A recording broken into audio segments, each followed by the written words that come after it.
শালি বারবার করে করে জামা কাপড় খাদিস না লুঙ্গি পরে কি লাইনের কাজ করা যায়? আবার কে ফোন করছে রে? হ্যালো, আমি লাইনের অফিস থেকে রিটার্ন করছি। কি রে, তুই ঝড় বৃষ্টি ছাড়া লাইন কাটলো কে? আরে স্যার, আস্তে আস্তে আগে আমার কথাটা শুনেন। তাকে তোর কথা, কিসের কথা শুনবো? আগে তুই ক লাইন কাটলো কে? আরে স্যার, আকাশের অবস্থা খুব একটা ভালো না।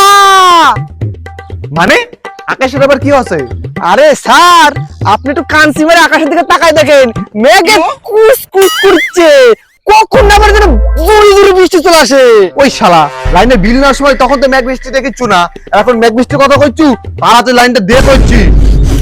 আরে দাদা শুনেন, আমি খুবই দুঃখিত, আমি আপনাকে আর লাইন পাঠাতে পারছি না এখন। কি শালা, তুই খালি এবার লাইনে বিল নিতে আসিস নি, এবার ঘামায় হালাই দিবি। হ্যাঁ রে, মুলার কাছে করবোই না।